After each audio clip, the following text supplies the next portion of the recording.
Welcome, everyone. Welcome to the Spring 2023 New Jersey Film Festival Filmmaker Q&A series. Today, we have a wonderful group of filmmakers here, and we'll be talking to them about their films for the next 25 minutes. And I wanted to let you know that the Spring 2023 New Jersey Film Festival will be taking place online and in person between January 27th and February 19th. There'll be screenings on Fridays, Saturdays, and Sundays. The online screenings will be available for 24 hours on their show dates. And the in-person screenings will be either at 5 p.m. or 7 p.m. at our state-of-the-art facility, which is called Voorhees Hall, room 105. We're located at Rutgers University in New Brunswick, New Jersey, at 71 Hamilton Street. Program admission is $15 for each one. If you get a festival pass, you get to see all of them. There's 11 of them for $100, which saves you about 70 bucks, something like that. So it's a really great deal. And you also get online admission as well as in-person admission. And we've had a number of people watch the films during the day and then come to the evening screenings when a lot of the filmmakers are there to do Q&As with them in the flesh. So you get a lot for your money, and it's a really wonderful ticket. We show wonderful independent films. We're showing over 40 movies as part of our festival. And today we have 3 filmmaking teams that are going to be shown as part of Shorts Program number 2, which is on Friday, February 3rd. The in-person screenings at 7 p.m. And I'd like to introduce you to Duplicitous Minds director Robert Rippberger. He's a festival alumnus. He won a prize for Strive, which was a really wonderful feature film that starred Danny Glover a few years ago. Drake Woodall, we also awarded one of his films in the past named Soot, and we showed another one of his shorts. Gosh, I think it was last year. And we have festival newbies, Bean, and the Babysitter director, Jason Michael Roberts, and his producer. And so welcome, everyone. I have to also introduce Alexia Fraser. She's one of the festival judges. So we'll be asking you questions, but as the festival director, I get to ask my first one to all of you. And I guess I wanted to say, why did you make this film, which is an easy place to start? And we'll start with Jason, since you're new to our festival. Go ahead. Sure. I suppose it's kind of a twofold reason. The idea originally came years and years ago from an instructor of mine who just kind of made like an offhanded analogy that, you know, it's not like you're babysitting and the parents never come back. And that always really stuck with me. And I think the second reason is I've come from the Midwest. I'm originally from Wisconsin, and I've always kind of maintained like really strong connection there with the area and my family. And part of me is always just kind of wanted to make films there. So it's kind of as simple as that. Yeah. So you're a cheesehead. Yeah, indeed. Yes.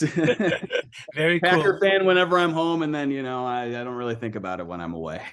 We loved your film. The Bean and the Babysitter is about exactly what you just said, that a young woman is there to take care of a boy as the parents go out, but they never come back. But it's set in the 1930s, so it's Depression era. 50s technically, but 50s, excuse me. Yeah. But it's interesting because we shot on a heritage farm in Illinois, oddly enough. But it kind of had like a early turn of the century aesthetic that I think worked in our favor, at least in terms of how we were considering the backstory about this place kind of being decrepit and once being this burgeoning farm, which is kind of falling into disrepair, and it gives more of the parents the motivation just to want to get out. Yeah. Oh, it's beautifully shot. It looks lovely, and the actors are terrific as well. What about you? Fantastic. What about you, Robert? Tell us about your film. This is a little different from what I've seen from you in the past. How did you get involved in this film? Very much so. I got the script actually from Catalina, and it took on some interesting themes, and it's ultimately about a magician and a heist, and I won't spoil too much, but for filmmakers, magic, and for me myself, grew up, doing magic and going to the Magic Castle in LA, and so much of early cinema and visual effects is, magic itself. And then the theme of the film is also about sort of control or manipulation, or sort of being in, magicians are often sort of have the audience in the palm of their hand. And so it was a little bit about that, that control versus the opposite. So something more along the lines of love. And so it was those mixture that thought, okay, this is an interesting project, and that's why I came on to direct it. I mean, I of course, George Méliès was something I thought of right away, that you're paying homage in some way to his work. But I saw The Prestige, Christopher Nolan's movie, and I thought of that too, since it's two rival magicians. And I wondered if there was some kind of homage to those two filmmakers in yours, or you wanted to deviate from them. I mean, certainly, George Méliès, just as an inspiration. Orson Welles, was a magician in addition.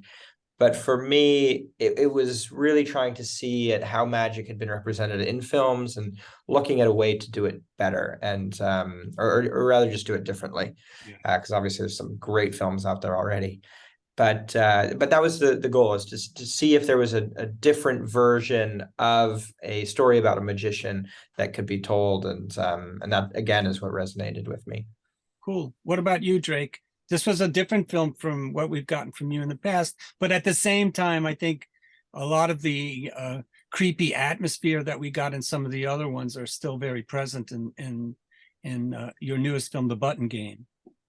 Yeah, so I was actually in pre-production for a different project that is kind of aesthetically and similar in mood, but just so much more involved and kind of out of reach for me right now.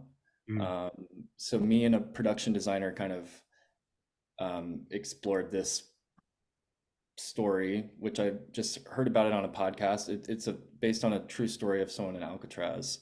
Wow. I don't know, like none of the actions in the film are based on it, but a man did only have a button in prison in a cell without light. And I feel like I often can be a pretty technical director, so I liked the challenge of creating a film that was in pitch black and exploring color and exploring with lights, and it was really affordable, brick wall and some dirty props and things, and I was able to make a film. Was it a COVID film? Did you make it during COVID? No, I made this a few months ago. Cool. Just over the summer with did kind of street casting with a friend that I knew would be up to the challenge, and just kind of wanted to experiment.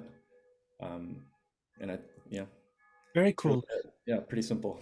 Alexia, your turn. Okay, so what would you say, I guess this is like a general question for all of you guys, what would you say was the biggest challenge that you faced when making your films?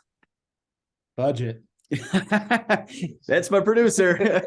I mean, I think budget certainly had a lot to do with it. It's sort of the center of it all, right?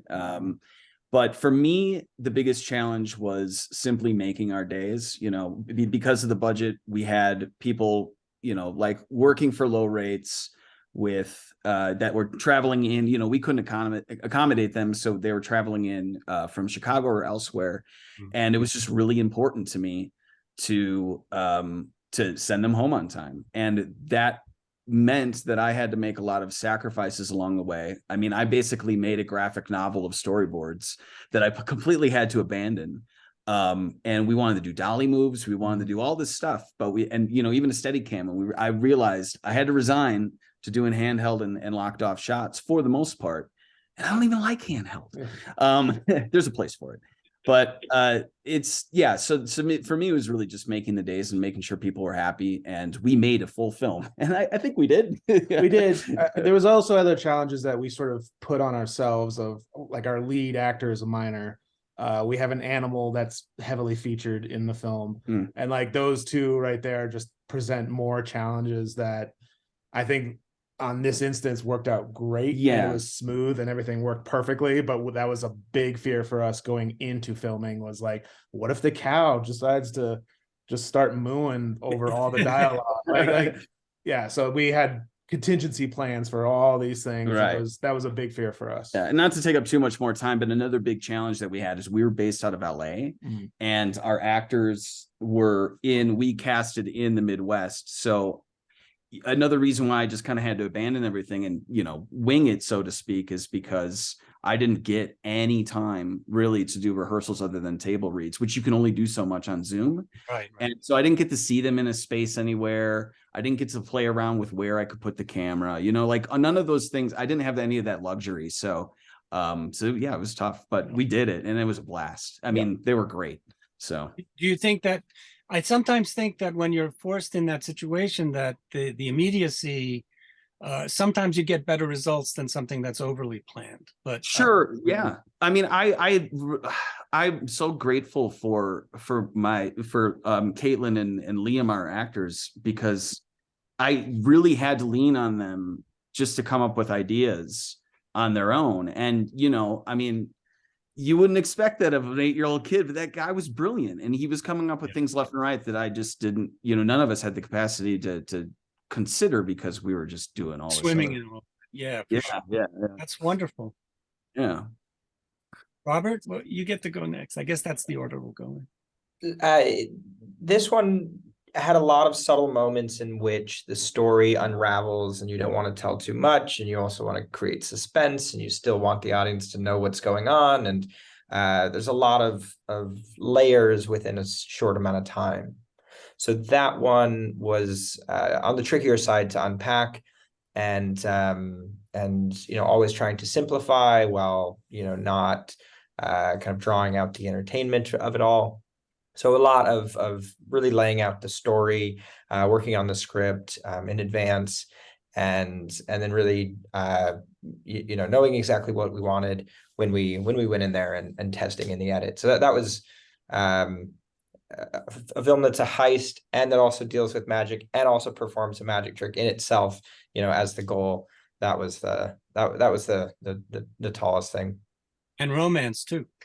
And romance. Cool. Jake, you're up. I think the biggest challenge was it was kind of just a technical puzzle. I was fortunate that Vlad was a fantastic actor. We didn't really have to. We kind of just clicked and let him explore and do his thing. But there is no cell. It's just I don't even have a real corner. So we just mapping out the cell, using lighting and different tricks to for the different components of the cell door, envisioning what the sound design would bring to it later. It was, I just think putting the puzzle together, just getting all of the different departments to kind of work in such a, I don't know, I just not having a cell, just having to build this world that didn't really exist and work on it together. And then also just nailing down, figuring out the lighting for it being pitch black. So a lot of testing for that, and yeah, so it was fun in that regard, especially just for a project to do over the summer. It was Yeah, very cool. I think I remember when we were showing your other film, you were working on this one. I seem to remember. Yeah, and that film is much prettier and colorful, and it was fun to explore the kind of the polar opposite of that. I always teach my students about chiaroscuro lighting, and I think yours is a perfect example of it. And I think Duplicitous Minds as well. All three films are kind of hermetic in many ways, in the sense that they deal with a kind of closed environment. And even though we go to different spots in Duplicitous Minds, there still is that kind of foreboding darkness that surrounds the scenes. Was that something that was intended, Robert, in your movie? It certainly was. Sean Emer, who was the director of photography, is just fantastic and did so much with the resources we had. But it was also part of, one is to sort of bring this brooding sort of intimacy to it, and also we just didn't have a ton of locations. We shot almost 16 17 pages in 2 days. Wow. And so that was also finding locations that could then double for a lot, and just being very creative with it. Where did you shoot it? we shot it all in LA, right at the tail end of the pandemic, and so that too was a challenge for some of the scenes where we wanted to have a lot of extras, and so we had to have crew don that hat, and so the producers, and definitely be a little bit more long lens. So maybe that also created the sense of sort of closed in, just because we needed to consolidate space, because we didn't have as many extras as we could normally have. Yeah, we're liability issues that our entertainment lawyer, our one of our board members is an entertainment lawyer, and he was going crazy with all of the contracts that he had to do with liability issues during as production started to ramp up again, even during COVID. So I kind of know what that's all about. Well, Yeah, very much so. was The Bean and the Babysitters created prior to the pandemic, or was it a pandemic made film? It was technically, I guess in it the was middle of it. Yeah, we shot in December 2021, but we've been working on the script for probably around a year prior to that. Cool. Alexia, you get another one, and then I'll ask the filmmakers to ask questions to each other. Okay, what would you guys say is your most influential filmmaker that influenced you to get into film, or the movie that made you guys interested in being filmmakers? Well, I mean, do we have to? I mean, I'm a millennial, so I'm going to say Star Wars. Yeah. But I kind of came at it in a different way, because I was really young, and I remember seeing a behind the scenes doc, like that really famous one about how they do the trench run.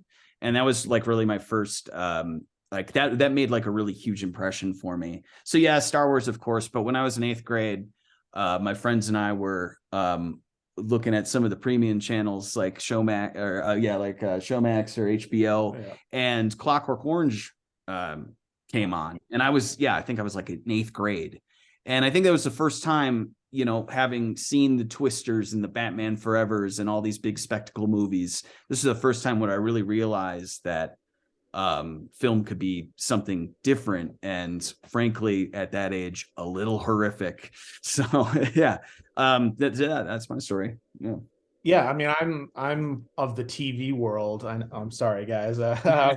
And for me, it was always, I'm more of the creative aspect of trying to bring this vision to the screen in such a way that we could afford it, that everyone is paid, and all, like that was my really fun part of all this. Who's your favorite filmmaker? I mean, I don't know, man. I agree, Star Wars and all this stuff, but for me, the whole fun of it was trying to figure out how to build this project in the schedule that we had, like with the constraints of like having the legal requirements of a minor on set and all this stuff. And that was that was what I loved, and that was my fascinating bit. So. He got into it for the money. For the money, yeah.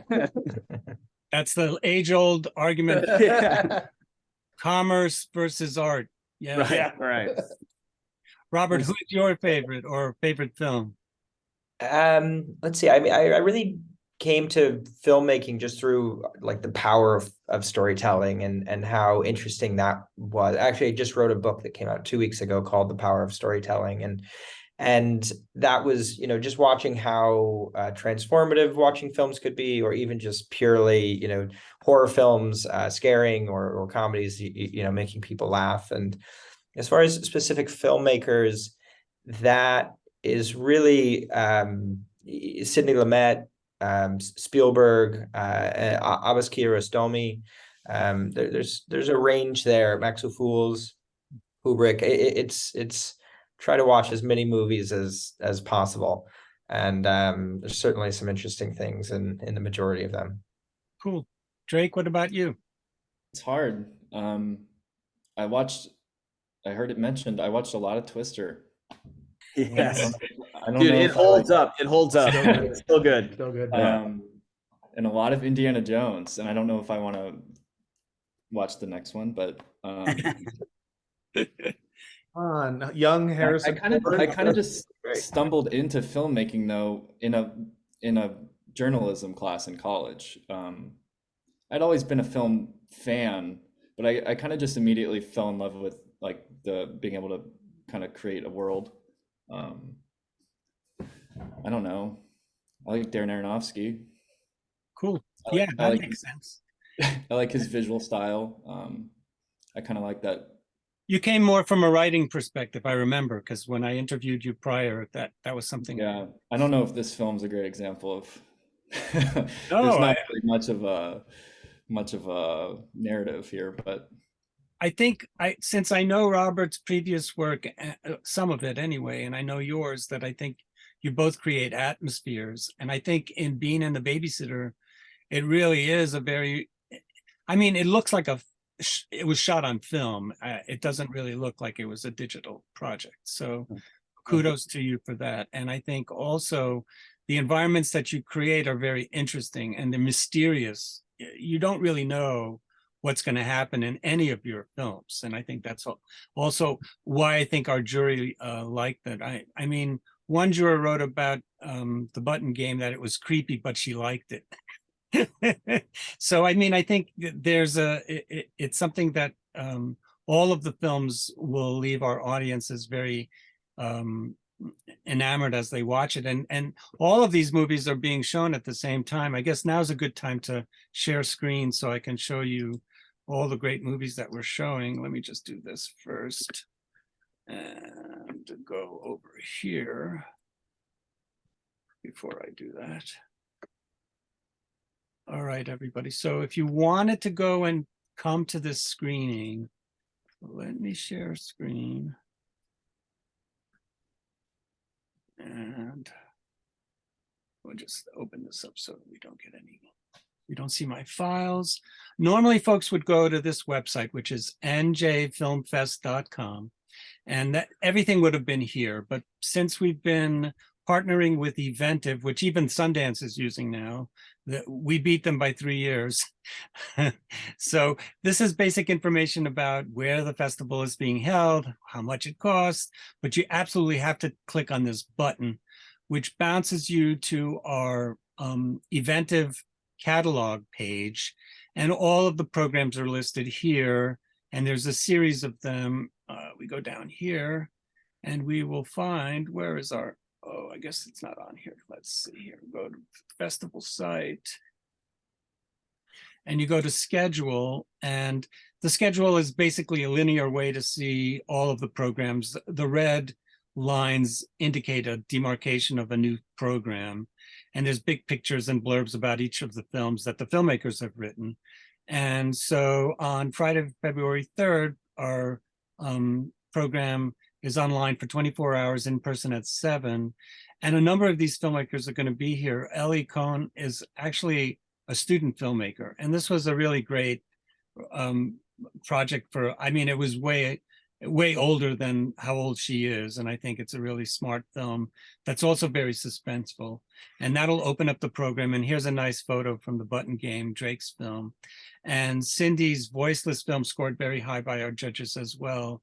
And Jason's, I like this shot of the boy. He's really great, like you said. And so is the woman who plays Pat. We have a film from Ukraine. We wanted to make sure that there was a presence that would underscore what was going on in Ukraine right now with the Russians invading their country. And this is a very sweet film. And of course, we end with Duplicitous Minds. So there's a nice real mix of drama, experimentation, and this is a pretty narrative-based program. We have another one that's more experimental and another one that's more animation. But this is where you can get basic information about the program. You want to get tickets, you would go over here. And for whatever reason, I don't know why the February 4th one isn't showing up. It should be under shorts. Here we go, shorts program number 2. And so you can pre-order right here once you click on shorts program 2, and there's blurbs on all the films. And you click on each one just to make sure this is what you want to watch. And once you pre-order, then you will be able to watch the movie anytime on the 3rd. And if you start watching at 11:45, which is the latest you can start watching, it's still valid for 24 hours. So you have enough time to be able to watch it into the next day. It starts at 12:01 on Friday. So if you're a late night person on Thursday and you want to watch it on Friday, you can do it that way too. Back to the festival site, you can go to the film guide, and each one of the films have their own posters or information about them separated, so you can find more information about all the wonderful films we're showing from all over the world. And so that's how you can get tickets. I stopped sharing, and want to say thank you to all of you since we've reached our time limit. I try not to let these run more than half an hour because you know, watching talking heads is not that interesting, and at the same time we want folks to come to the screening. So hopefully we will have a number of the filmmakers present at this one, and Drake will be there for sure.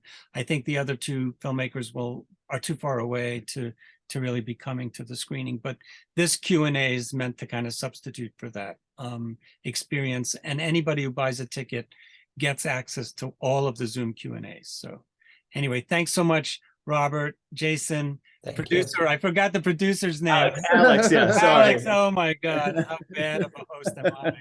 And I also want to say thanks to Drake. We've been following all these careers, and it's nice to see the progress in all of the festival alumnus. So more power to you guys. And Alexia, thank you as always. And I hope you'll do some more of these with us in the future. So thanks, everybody. Hope to see you at the movies. Thank you Thank for you. hosting the films. Take care.